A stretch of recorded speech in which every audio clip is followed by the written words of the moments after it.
Muy buenos días a todos. Este es un domingo muy especial. Estamos celebrando la resurrección de Jesucristo. Cristo vive. Ese es el signo de la iglesia. Esa es la señal que llevamos entre nosotros, no hoy, en todo el año, en todo tiempo. Esa es la manera en la que, en medio de un mundo sumido en la incertidumbre, en la desesperanza, hoy más que nada retomamos esta verdad que es la que nos ha estado sosteniendo y dirigiendo todo el año, en el mundo entero. El Cristo resucitado ha estado viviendo y ha estado moviéndose en medio de la iglesia, donde quiera que se confiese su nombre. Miren cómo dice la Escritura. Cuando llegó la noche, porque era la preparación, es decir, la víspera del día de reposo, José de Arimatea, miembro noble del concilio, que también esperaba el reino de Dios, vino y entró osadamente a Pilato y pidió el cuerpo de Jesús. Pilato se sorprendió de que ya hubiese muerto y haciendo venir al centurión, le preguntó si ya estaba muerto. E informado por el centurión, dio el cuerpo a José, el cual compró una sábana y quitándolo lo envolvió en la sábana y lo puso en un sepulcro que estaba cavado en una peña e hizo rodar una piedra a la entrada del sepulcro. Y María Magdalena y María, madre de José, miraban dónde lo ponían. Así que el énfasis que hay en todos los evangelios acerca de la tumba de Jesús, este es el motivo por el que nosotros podemos tener una seguridad, ¿no? La tumba es un referente. Todo mundo vio donde sepultaron a Jesús y todo mundo se enteró que Jesús había resucitado. Cuando pasó el día de reposo, María Magdalena, María la madre de Jacobo y Salomé compraron especias aromáticas para ir a ungirle. Y muy de mañana, el primer día de la semana, vinieron al sepulcro ya salido el sol. Pero decían entre sí, ¿quién nos removerá la piedra de la entrada del sepulcro? Pero cuando miraron, vieron removido la piedra que era muy grande. Y cuando entraron en el sepulcro, vieron a un joven sentado al lado derecho, cubierto de una ropa larga, blanca, y se espantaron. Mas él les dijo, no se asusten, buscan a Jesús Nazareno, el que fue crucificado, ha resucitado, no está aquí. Miren el lugar en donde le pusieron. Pero id y díganle a los discípulos y a Pedro que él va delante de ustedes a Galilea, ahí le verán como les dijo. Y ellas fueron huyendo del sepulcro, porque les había tomado temblor y espanto, ni decía nada a nadie porque tenían miedo. Así que esta mañana celebremos al Cristo, y celebremos al Cristo que salió de la tumba y la dejó vacía, ¿no? No hay otra manera en la que hoy podemos hacerlo, sino adorándole, cantándole. Ahí en tu casa hoy haz un esfuerzo y mientras estás ahí, si ponte de pie o sentado, pero adora al Señor con gratitud, porque Él vive. Tú y yo hemos tenido esperanza toda esta semana, todo este año de la pandemia, porque Él vive, tenemos la seguridad de que vamos a salir adelante. Vamos a orar un momento. Padre, ponemos, Señor, nuestras vidas y este tiempo del culto en tus manos. Vamos a celebrar la obra portentosa, el milagro que hiciste al resucitar a Cristo de entre los muertos. Y te damos muchas gracias porque pensaste en nosotros. Pensaste, Señor, en que cuando tu palabra nos enseña que Cristo vive, que Cristo resucitó, que Cristo ahora en el trono es adorado, Señor, y espera el tiempo para regresar nuevamente por tu iglesia. Esto, Señor, nos llena de ánimo y de valor. Que todo lo que hagamos hoy aquí juntos en el culto, Padre, en nuestras casas, en la adoración, la predicación de tu palabra, Señor, todo venga a redundar en esta palabra, que porque Cristo vive, nosotros también viviremos. Honra y gloria a ti en Cristo Jesús. Amén. Adoremos al Señor.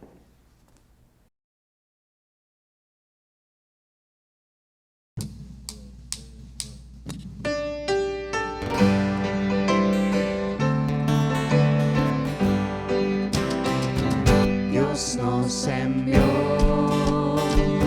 a su Hijo Cristo, Él es salud, paz y perdón, vivió y murió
siendo esclavo del pecado me libró, en la cruz compró mi redención y libertad,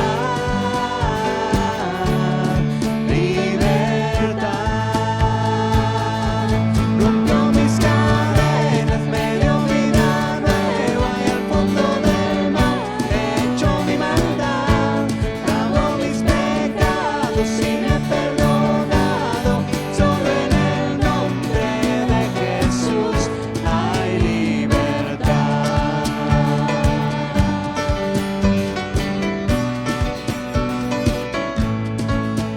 Yo proclamo al que en la cruz por mí murió y cambió mi duro corazón por libertad,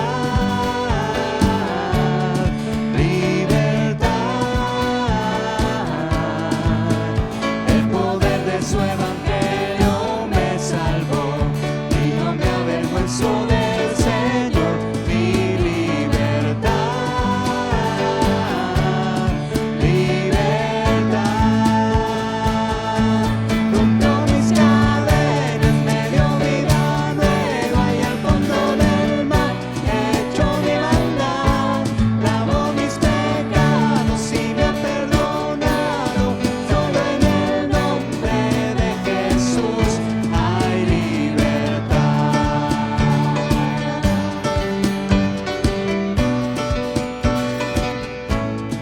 Al que el Hijo hace libre, es libre en verdad. Al que el Hijo hace libre, es libre en verdad. Al que el Hijo hace libre, es libre en verdad. Al que el Hijo hace libre, es libre en verdad. Rompió mis cadenas, me dio vida nueva y al fondo del mar echó mi maldad, lavó mis pecados y me ha perdonado. Solo en el nombre de Jesús rompió mis cadenas, me dio vida nueva y al fondo del mar echó mi maldad, lavó mis pecados y me ha perdonado. Solo en el nombre de Jesús hay libertad.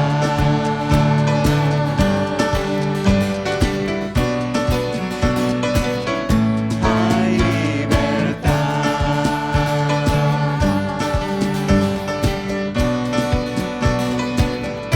Hay libertad.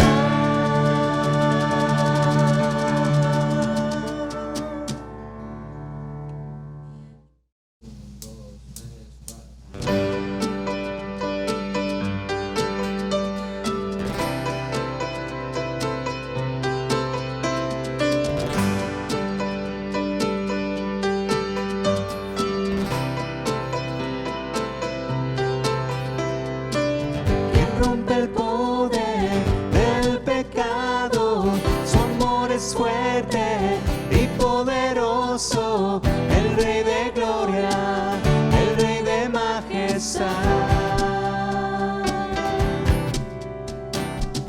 Conmueve el mundo con su estruendo y nos asombra con maravillas, el Rey de gloria, el Rey de majestad. Gracias sublime es, perfecto es tu amor, tomaste mi lugar, cargaste tú mi cruz, tu vida diste a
venció.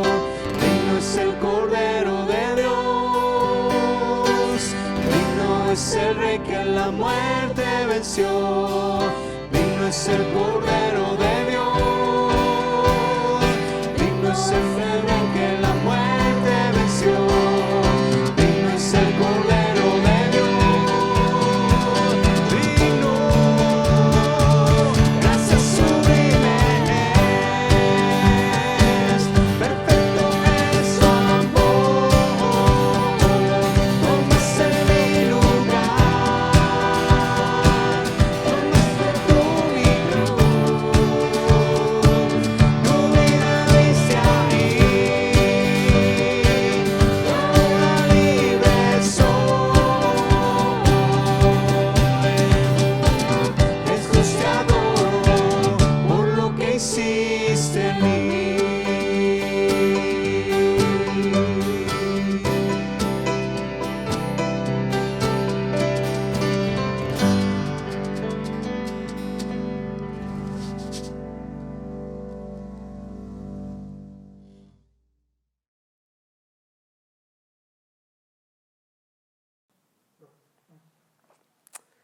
Hola hermanos, buenos días. Vamos a abrir nuestras Biblias en la primera carta de Pablo a la iglesia de Corinto, primera a los Corintios capítulo 15, y vamos a leer del versículo 12 en adelante. Primera a los Corintios 15 del versículo 12 en adelante. Y permítanme leerlo. Dice la Escritura de la siguiente manera. Ahora bien, si se predica que Cristo ha resucitado de entre los muertos, ¿cómo dicen algunos entre ustedes que no hay resurrección de muertos? Y si no hay resurrección de muertos, entonces ni siquiera Cristo ha resucitado. Y si Cristo no ha resucitado, vana es entonces nuestra predicación y vana también la fe de ustedes. Aún más, somos hallados testigos falsos de Dios porque hemos testificado contra Dios que Él resucitó a Cristo, a quien no resucitó si en verdad los muertos no resucitan. Porque si los muertos no resucitan, entonces ni siquiera Cristo ha resucitado. Y si Cristo no ha resucitado, la fe de ustedes es falsa. Todavía están en sus pecados. Entonces también los que han dormido en Cristo están perdidos.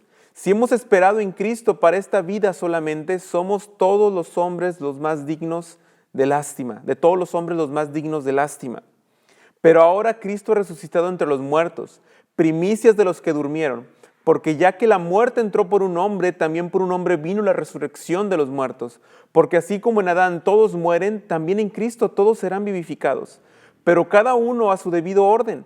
Cristo, las primicias, luego todos los que son de Cristo en su venida. Entonces vendrá el fin cuando Él entregue el reino al Dios y Padre, después de que haya terminado con todo dominio y toda autoridad y poder. Pues Cristo debe reinar hasta que haya puesto todos sus enemigos debajo de sus pies, y el último enemigo que será eliminado es la muerte. Porque Dios ha puesto todo en sujeción bajo sus pies, para cuando dice que todas las cosas estén sujetas a Él, es evidente que se exceptúa a aquel que ha sometido a Él todas las cosas. Y cuando todo haya sido sometido a Él, entonces también el Hijo mismo se sujetará a aquel que sujetó a Él todas las cosas, para que Dios sea todo en todos. De no ser así, ¿qué harán los que se bautizan por los muertos? Si de alguna manera los muertos resucitan, ¿por qué entonces se bautizan por ellos? Y también, ¿por qué estamos en peligro a toda hora? Les aseguro, hermanos, por la satisfacción que siento por ustedes en Cristo Jesús nuestro Señor, que cada día estoy en peligro de muerte. Si por motivos humanos luché con fieras en Éfeso, ¿de qué me aprovecha? Si los muertos no resucitan, comamos y bebamos que mañana moriremos. No se dejen engañar, las malas compañías corrompen las buenas costumbres. Sean sobrios como conviene y dejen de pecar, porque algunos no tienen conocimiento de Dios. Para vergüenza de ustedes lo digo. ¿Les parece si oramos? Padre, gracias por tu palabra, gracias por esta oportunidad que me das de predicarla, de compartirla. Quiero rogar que tu Espíritu Santo nos asista para que pueda ayudarnos a entender tu palabra, Señor. Bendice a las familias que están hoy reunidas para escuchar tu palabra y que tu Espíritu Santo haga una obra poderosa en medio nuestro a través de tu palabra. Gracias, Señor, por ese tiempo. Gracias porque podemos celebrar que tú has resucitado y gracias por lo bueno que has sido con nosotros hasta hoy. En Cristo Jesús. Amén.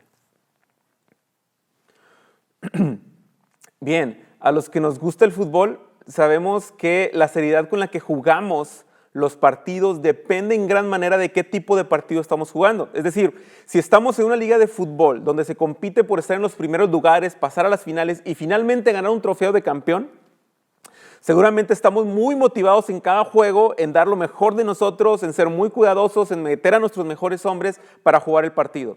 No importa que la competencia sea una liga local o desconocida, el simple hecho de saber que hay una competencia formal nos hace jugar con seriedad.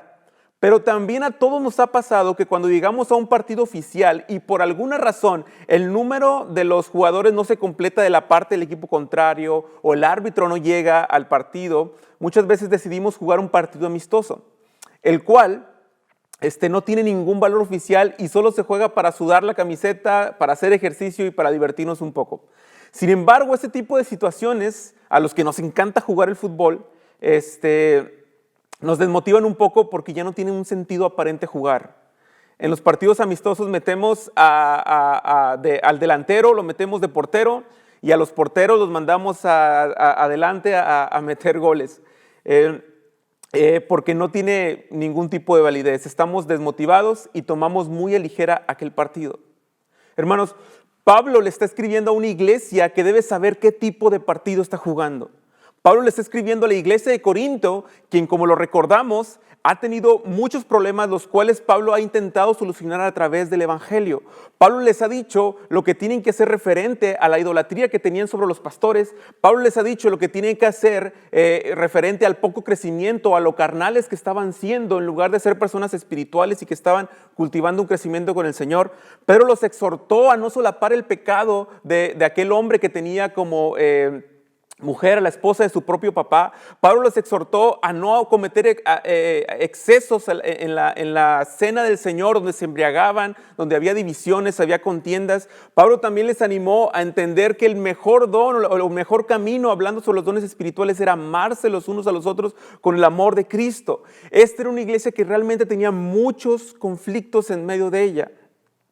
Y Pablo, al parecer, está exponiendo su último argumento en esta carta, uno de sus últimos argumentos, que es la resurrección de Cristo para nutrir la vida de esta iglesia. Pablo les está diciendo que la resurrección de Cristo, la resurrección de los muertos, es uno de los argumentos más fuertes para que ellos decidan amar al Señor, para que ellos decidan seguir obedeciendo al Señor por lo que Él ya ha hecho en sus vidas, por lo que Él ha hecho en sus vidas a través del Evangelio. Ahora, el problema de la iglesia de Corinto, con respecto a la resurrección, era muy particular y creo que es un error o es un problema que tiene trascendencia aún en nuestros días.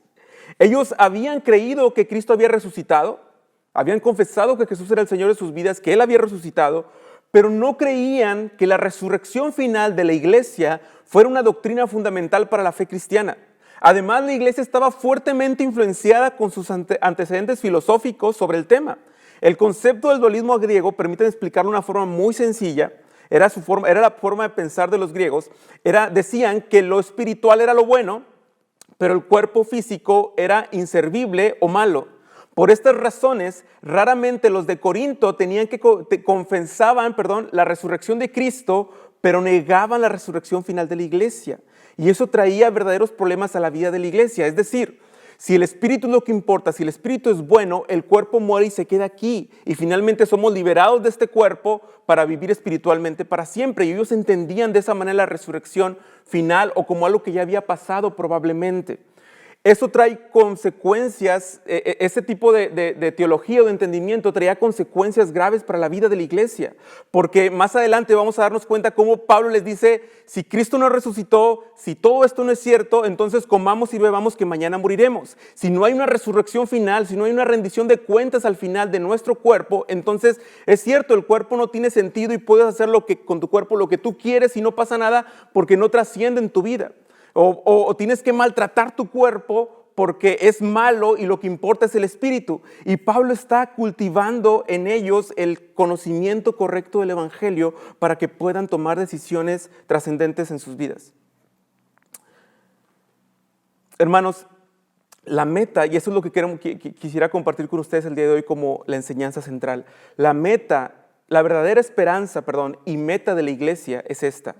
Jesús ha resucitado y esto garantiza que nosotros también resucitaremos. Por esta razón debemos vivir de acuerdo a esta esperanza hasta que Él regrese.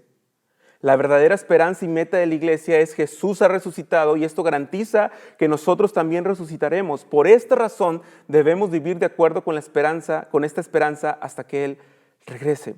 Piénsenlo por un momento. Si realmente no vamos a resucitar, si realmente no hay este momento donde Jesús nos resucita y hay un juicio final, entonces no importa la forma en la que vivamos. Entonces lo que Pablo ha dicho a lo largo de esta carta no tiene mucho sentido, porque los muertos no resucitan. Pero si realmente los muertos resucitan, es porque vamos a tener que rendir cuentas sobre ello. Ahora, en los primeros versículos, Pablo está por comprobar una lógica irrefutable de la idea de los corintios que Dios salva solo el alma, pero no el cuerpo. De hecho, muchas veces nosotros tenemos esta misma impresión. Pensamos que Dios salva el alma, Dios salva el espíritu, y el espíritu se va con Dios, y el cuerpo se queda aquí y nunca más se vuelve a ver. Pero esa no es la enseñanza de la iglesia. Y es posible que la hayas escuchado en muchos lugares, aún en iglesias cristianas, pero eso no es lo que enseña la iglesia, y justamente Pablo está refutando esa falsa enseñanza, porque tener esa falsa enseñanza nos llevará a vivir una práctica incorrecta. Y la forma en la que Pablo lo resuelve es diciendo, la primera cosa, estas verdades de la resurrección de Cristo y nuestra resurrección al final de los tiempos es una verdad inseparable, es una verdad inseparable. Y miren cómo lo propone Pablo. Pablo está diciendo que si no hay resurrección de los muertos, entonces tampoco Cristo resucitó. Y si Cristo no resucitó, y Pablo va a comenzar con 3 implicaciones. Número 1, nuestra predicación es vana. La predicación del Evangelio no es solo un anuncio de una mejor vida en el mundo o de ser mejores personas. La predicación del Evangelio es más profunda. Cristo murió por nuestros pecados para darnos vida eterna, real y verdadera. Pero si no hay resurrección, Cristo no resucitó. Y si eso fuera verdad, la predicación de la iglesia no tiene sentido. La razón de reunirnos no tiene sentido. La razón de hacer todo lo que hacemos como iglesia no tiene sentido. Tal vez alguien podría pensar que la iglesia tiene más propósitos, o que tal vez podríamos encontrar otras cosas en común y ser una especie de asociación civil que ayuda a la comunidad, que educa, que enseña valores. Sin embargo, ese tipo de asociaciones ya existen. Si la iglesia no cree en la resurrección final, ha perdido lo único que la unifica y le da sentido, es decir, el Evangelio. Si usted es capaz de encontrarle propósito a la iglesia fuera de la proclamación del Evangelio, tenga cuidado, porque tal vez no ha entendido ni conocido el Evangelio bíblico de Cristo. La segunda implicación que resultaría de que Cristo no resucitó, que no hay resurrección, es que nuestra fe es vana. Las muestras de fe que encontramos en el mundo son asombrosas y raras también. Personalmente, en la Ciudad de México pudimos ver personas que creían en los astros, en un pedazo de metal, en la Santa Muerte, en apariciones religiosas, en objetos, y hasta en charlatanes que engañaban diciendo tener poderes en sí mismo para sanar, para obrar milagros y para dar abundancia económica. En Islandia creen en los duendes, los hindúes creen que en los 3 pasos para reencarnar en una mejor casta o nivel de vida. Hermanos, si la resurrección de Cristo, nuestra fe viene a ser como cualquier otra sin sentido. Viene a ser como el hinduismo, viene a ser como la creencia de la Santa Muerte, viene a ser como cualquier otro sistema de religión o de valores. Si no hay resurrección, nuestra fe es vana. Es por eso que Pablo está hablando de la gravedad que está enfrentando la iglesia al no creer en la resurrección de Cristo, en la resurrección final de la iglesia. Y otra cosa, otra implicación, si Cristo no resucitó, si no hay resurrección, Cristo no resucitó, y si Cristo no resucitó, nuestro testimonio es falso. Y Pablo está hablando de su testimonio y el testimonio de todos los apóstoles. Pablo está en referencia al testimonio apostólico que se basa en confesar que Cristo resucitó. De hecho, al principio del capítulo 15, Pablo está fundamentando la realidad de la resurrección de Cristo en el testimonio de 500 personas, en el testimonio de Cefas, de los 12 apóstoles, y en el testimonio de él mismo que se encontró con el Cristo resucitado. Hermanos, si nuestra esperanza no está en que Cristo resucitó y nos resucitará, el Nuevo Testamento, el testimonio de los apóstoles, no tiene sentido.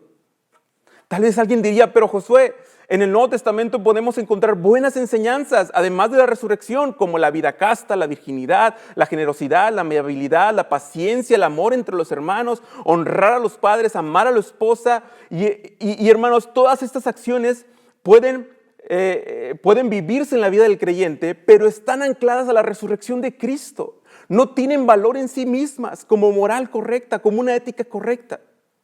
Hay mucha gente en el mundo que vive con una moral correcta, que busca ser bondadosa, que busca ser generosa, que busca amar a su esposa, que busca educar bien a sus hijos, que tiene buenas intenciones para su familia y para el mundo. Pero no es eso de lo que se trata el cristianismo. El cristianismo se trata de que Cristo murió conforme a las Escrituras, de que Cristo resucitó conforme a las Escrituras y que fue resucitado al tercer día y que está a la diestra del Padre reinando con poder y que regresa por nosotros para llevarnos con Él. Esa es la centralidad del Evangelio. El Evangelio no es un evangelio terrenal que solamente funciona para aquí y ahora. El Evangelio es algo que trasciende para la eternidad completamente. No podemos ser santos sin la obra de resurrección de Cristo en nuestra vida. Por lo tanto, si Cristo no resucitó, el testimonio de los apóstoles es falso. Después Pablo dice, si los muertos no resucitan, estoy en el versículo 14, si los muertos no resucitan, entonces tampoco Cristo resucitó. Y si Cristo no resucitó, estamos aún en nuestros pecados. Pablo da otra implicación. Esta implicación duele y causa temor. ¿Recuerda su vida? ¿Recuerda su vida antes de Cristo? ¿Recuerda de dónde Cristo lo rescató? Bueno, si Cristo no resucitó, entonces usted y yo seguimos estando en nuestros pecados, somos culpables y estamos a la suerte del universo. Hermanos, es como si Pablo nos estuviera ayudando a entender que hay cosas que no son negociables en cuanto al Evangelio. No podemos tomar la parte que nos gusta del Evangelio y tomar como negociable la parte que no nos gusta o que nos es difícil de creer. La resurrección de nuestros cuerpos no es algo negociable, es algo real porque Cristo resucitó corporalmente y la forma en la que Cristo resucitó, nosotros también resucitaremos. Y esa es una enseñanza central de la vida cristiana. Hermanos, aunque no me lo crean, hay muchos grupos religiosos y aún bautistas en el mundo que han dado marcha atrás a esta creencia, que han hecho del Evangelio un evangelio terrenal, que han hecho del Evangelio una filosofía de vida, que han hecho del Evangelio un moralismo ético solamente para ser buenas personas. Y han renunciado a creer que Cristo regresa, que Cristo levantará su iglesia y que usted y yo seremos resucitados para vivir con Él para siempre. Pablo está dando otra implicación. Si los que ya murieron en Cristo, y si es cierto que no hay resurrección, entonces ellos han perecido y han dejado de existir. Y esto va en contra de todo lo que dice la Escritura. El Salmo 34 dice lo siguiente: los que miraron a Él fueron alumbrados y sus rostros no fueron avergonzados. Este pobre clamó y lo oyó el Señor y lo libró de todas sus angustias. Hermanos, la palabra es clara y todos los que han puesto su fe en Cristo, todos los que miraron a Cristo, no fueron avergonzados, sino que fueron alumbrados, fueron salvados por Cristo. Y hay una multitud de personas en la historia que han creído, que han confesado a Jesús como el Señor de su vida, que creyeron en Él, que vivieron en Él y que ahora descansan en Él esperando la resurrección de sus cuerpos. Eso es lo que va a pasar al final del tiempo. Hermanos, esta enseñanza es muy importante y es muy central.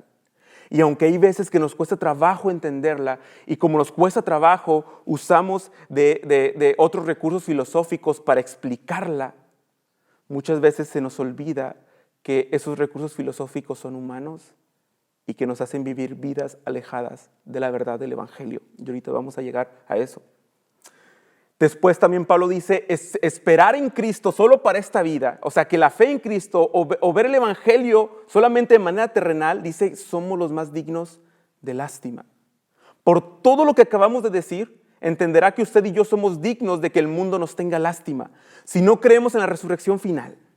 Si solo dimensionamos el Evangelio un moralismo, a tener hijos obedientes, a que sean buenos estudiantes y que tengan un buen trabajo, una vida tranquila, si nuestras expectativas son meramente terrenales para nuestras familias, para nuestra iglesia, de superación personal, de acumular riquezas sin sentido, o si venimos a la iglesia solo para sentirnos más buenos que otras personas, hermanos, es una lástima. Este mundo nos debe de tener lástima si esa es nuestra esperanza, si esa es nuestra forma de vivir, si esa es nuestra meta de vida solamente. Porque, hermanos, recuerden que la verdadera esperanza y meta de la iglesia es que Jesús ha resucitado, y esto garantiza que nosotros también resucitaremos. Por esta razón debemos de vivir de acuerdo con esta esperanza hasta que Él regrese. Hermanos, pero bendito sea Dios por su palabra y por lo que escribe Pablo, porque en el versículo 20 Pablo va a decir lo siguiente: pero ahora Cristo ha resucitado entre los muertos, primicias de los que durmieron. Fíjate lo que está diciendo ahora Pablo. Pablo hizo una lógica, hizo una hipótesis. Si Cristo no hubiera resucitado, todo esto sería verdad. Pero todo eso no es verdad porque realmente Cristo ha resucitado. Y ahora Pablo afirma con convicción: Cristo ha resucitado y las pruebas son vastas. La vida de los apóstoles son pruebas contundentes. Pablo presenta a Cefas o a Pedro como testimonio de la resurrección. Aquel Pedro que negó a Jesús, ¿se acuerda? Aquel Pedro que le dijo a Jesús que cuando Jesús hablaba de su sufrimiento, que tenía que ir a la cruz, Pedro le dijo que nada de esto te acontezca, y Jesús le dice a Pedro: apártate de mí, Satanás, porque no pones la mira en las cosas de Dios, sino pones tu mira en las cosas terrenales. A ese Pedro que no quería enfrentar el sufrimiento que Jesús enfrentó, después de encontrarse con el Cristo resucitado, ahora vemos las cartas de Pedro hablando de sufrimiento. Bienaventurados cuando se hallen diversas pruebas, sabiendo que la prueba produce paciencia y la paciencia produce esperanza, sabiendo que su fe está siendo probada por el fuego. ¿Qué pasó con Pedro? ¿Nos lo cambiaron? Y claro que nos lo cambiaron, porque Pedro se encontró con el Cristo resucitado, y la tradición dice que Pedro murió en el martirio por Cristo. La vida de Pedro es un testimonio de la resurrección de Cristo, y no solo Pedro, también Pablo al principio del pasaje está diciendo que más de 500 hermanos fueron testigos de la resurrección de Cristo, y algunos de sus hermanos aún estaban con vida y daban testimonio de que Cristo había sido resucitado. Y finalmente Pedro se pone como ejemplo de que Cristo resucitado porque su vida fue transformada cuando se encontró con el Cristo resucitado. Pedro estaba persiguiendo a la iglesia, Pedro estaba consintiendo en la muerte de cristianos, pero Pedro en aquel camino de Damasco se encuentra con Jesús, su vida es transformada, y ahora Pedro es un apóstol de Jesucristo, aquel que había perseguido. Ahora Pablo tiene todo eso por basura a fin de ganar y conocer a Cristo, y está siguiendo a Cristo porque la resurrección de Cristo es verdadera. Hermanos, si quisiéramos tachar a Pedro, que solamente es un apóstol, una especie de pastor que solamente busca beneficio para sí mismo, estaríamos en un error, porque Pablo se despojó de toda su riqueza que pudo haber tenido como fariseo, de toda su posición que pudo haber tenido como miembro del Sanedrín, con toda su capacitación o con toda su preparación. Pablo estaba recibiendo azotes, Pablo soportaba naufragios, Pablo era humillado por personas, Pablo era perseguido ahora. Y todo eso es que Pablo está diciendo: ese es el testimonio de que Cristo ha resucitado, porque yo lo he visto. Y nadie está dispuesto a sufrir de esa manera por cosas que no son ciertas. Hermanos, después Pablo está usando una imagen bien bonita de las primicias. Si te acuerdas, las primicias en el Antiguo Testamento eran esos primeros frutos que tenían que presentarse al sacerdote como ofrenda a Dios, confiando y siendo fiel que Dios iba a proveer de más cosecha en el futuro. Las primicias eran algo importante porque declaraba el agradecimiento a Dios, pero también confesaba la confianza en la fidelidad a Dios que tenía el pueblo, de que Dios iba a proveer. Pablo está usando esta imagen para decir que Jesús, la resurrección de Cristo, es como este primer fruto, es esta primer muestra de que Dios es fiel con su pueblo. Y porque Cristo resucitó y porque hubo una primicia de resurrección, podemos confiar que en el futuro Dios va a ser fiel para resucitar a su iglesia. Y después, ahora Pablo va a usar otra afirmación del Antiguo Testamento. Y Pablo va a decir: así como es real la muerte que viene por Adán, la resurrección final es verdadera porque Cristo viene. Recuerde que estamos en este punto donde Pablo está afirmando la resurrección de Cristo. La primera evidencia son los apóstoles, la vida transformada, y la segunda que está presentando Pablo es Jesucristo mismo como primicias de Dios. Pero ahora viene una prueba contundente. Estoy seguro que todos sabemos con seguridad que vamos a morir. Usted eso no se lo ha cuestionado. Nuestro cuerpo va a desfallecer, se va a acabar, algo va a dejar de funcionar en nuestro interior, en nuestros órganos vitales. Un día vamos a partir. Los desastres, la edad, las enfermedades harán que finalmente muramos. No creo que haya uno solo que piense que él no va a sufrir la muerte, o que tenga inmortalidad en esta vida como si fuera un superhéroe o como si fuera Wolverine de las películas de superhéroes. Todos sabemos que esta es una realidad inevitable. Vamos a morir. Aún los que no creen en Cristo saben que van a morir. Pablo está diciendo que la realidad de la muerte tiene una causa en Adán. Es decir, la muerte tan real que usted y yo enfrentamos es a causa de que el pecado entró por un hombre y ese hombre fue Adán. La razón por la que este cuerpo se desgasta y muere es por causa del pecado que entró por un hombre. Y ahora Pablo está diciendo, de la misma manera, así como es real la muerte por causa de Adán, la resurrección final es real y verdadera a causa de que un solo hombre vino a morir por nosotros, fue resucitado y en él seremos vivificados.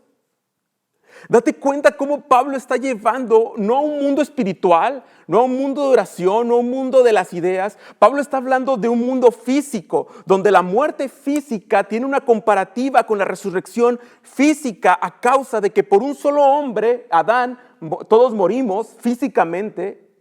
De la misma manera, por un solo hombre, Jesucristo, que resucitó, todos finalmente seremos resucitados al final de los tiempos.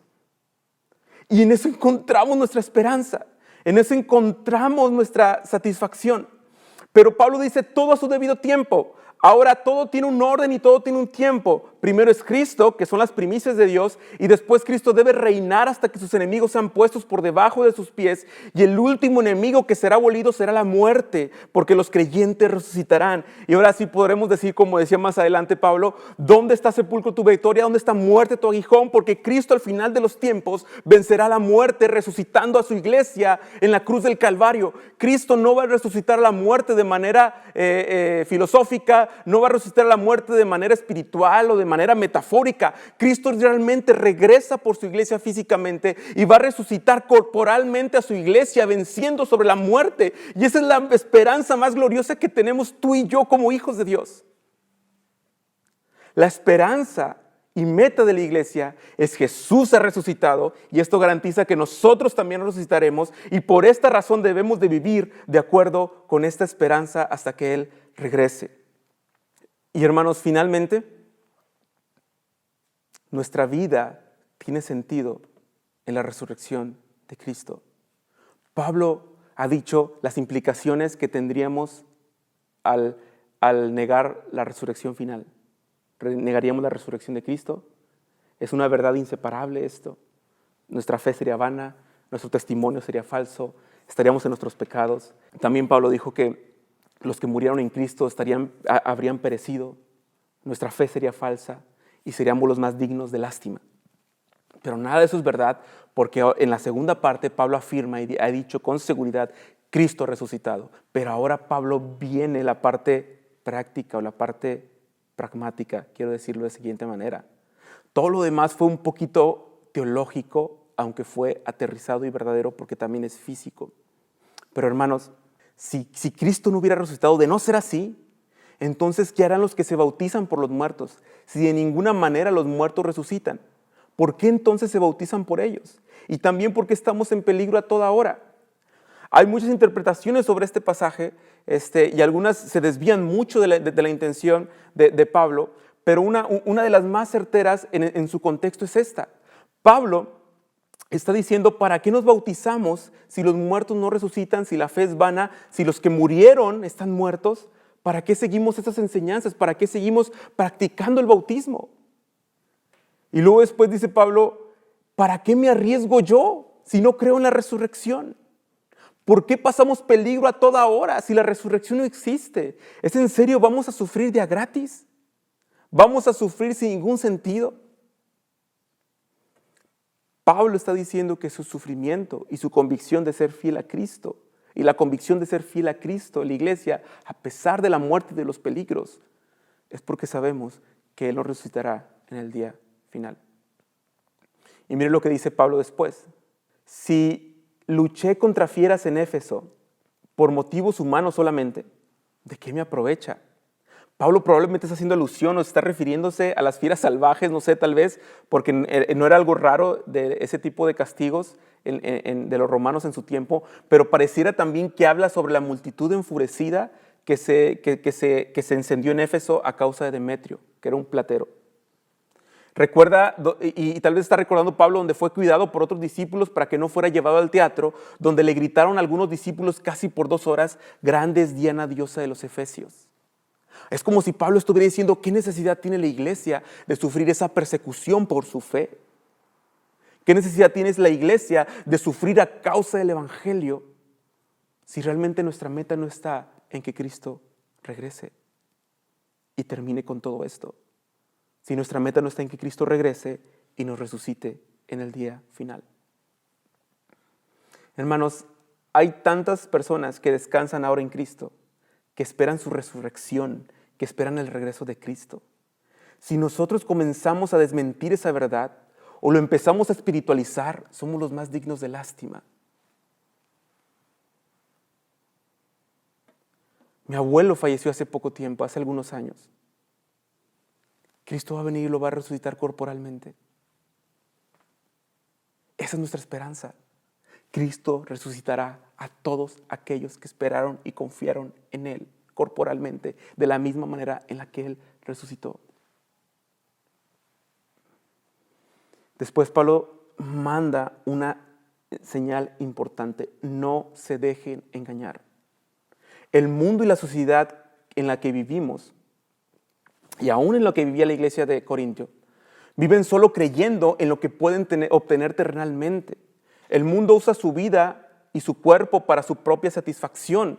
Pablo dice: si todo esto no es verdad, entonces comamos y bebamos que mañana moriremos. Es decir, vivamos como queramos. No seamos obedientes a la palabra, no seamos obedientes al evangelio de Jesucristo, porque si esto no es verdad, si Cristo no resucita a los muertos al final de los tiempos, comamos y bebamos que mañana moriremos. No importa lo que hagamos con nuestro cuerpo, no importa lo que hagamos con nuestra vida, porque los muertos no resucitan, y si los muertos no resucitan, lo que resucita solamente es el espíritu, y espiritualmente estamos bien, y tenemos como esta división de lo espiritual y de lo material, de una vida pública y una vida privada, como tienen todos los artistas, como tienen todos los políticos.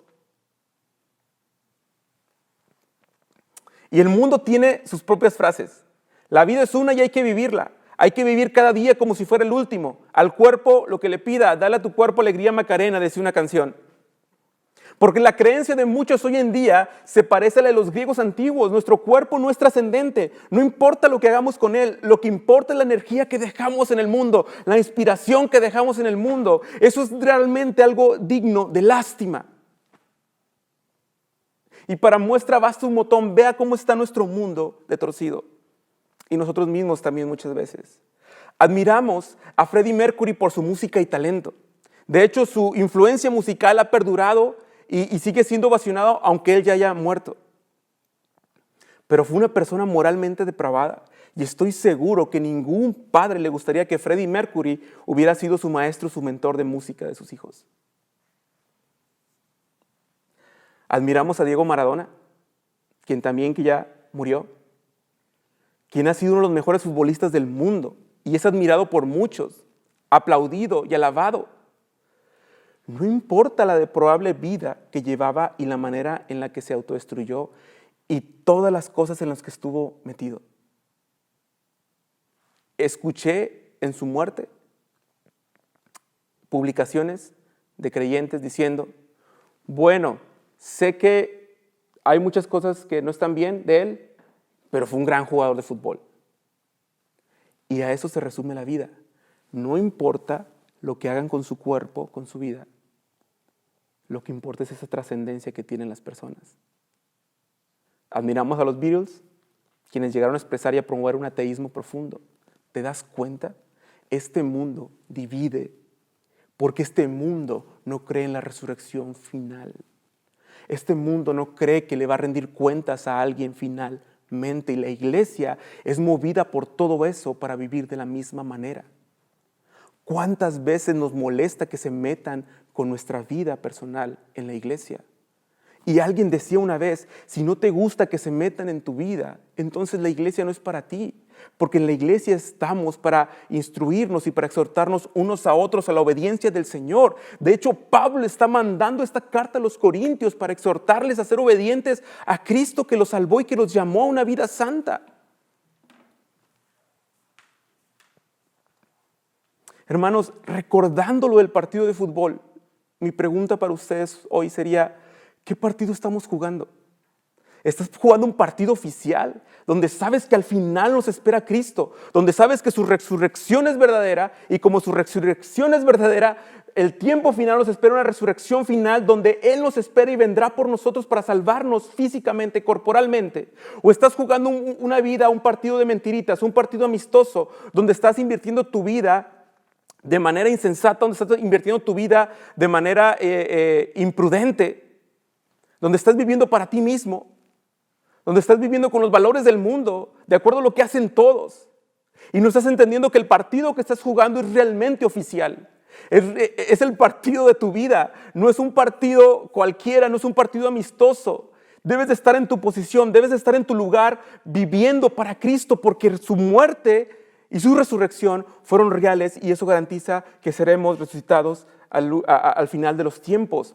¿Qué vamos a decir ante esto? Comamos y bebamos que mañana moriremos. Vamos a estar viviendo una vida que se esconde, que piensa que nunca va a ser, nunca se va a enfrentar con la verdad de lo que hizo con su vida.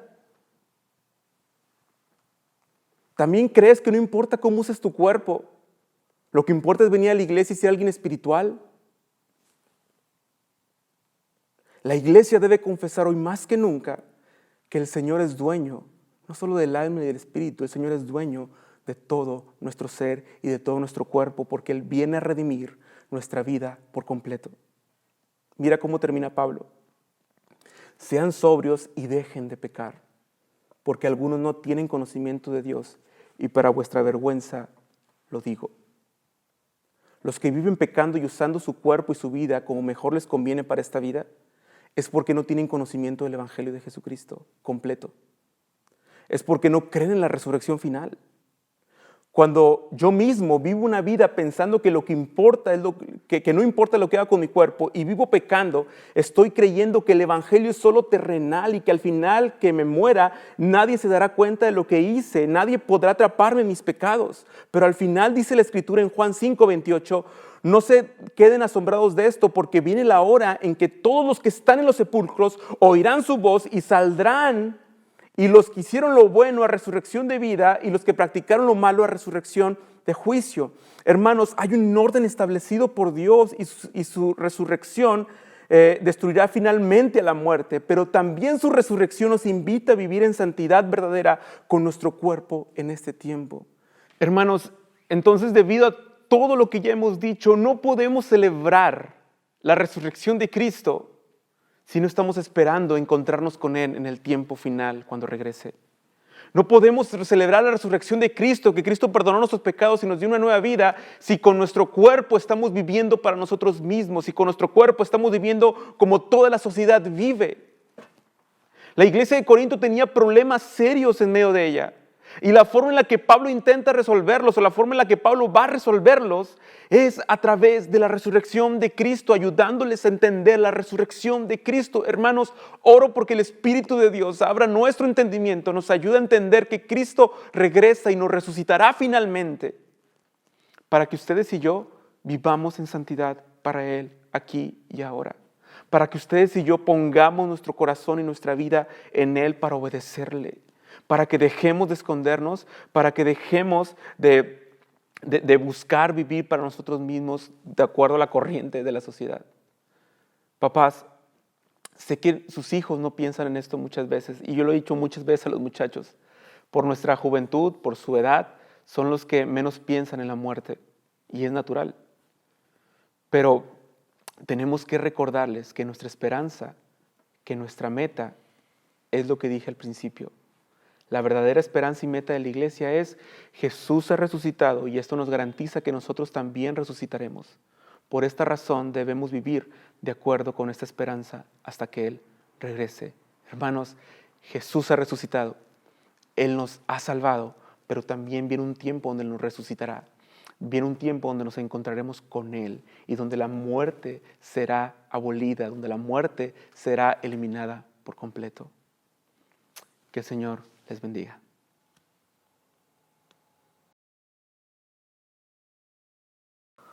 Con ese mismo ánimo concluyamos esta mañana.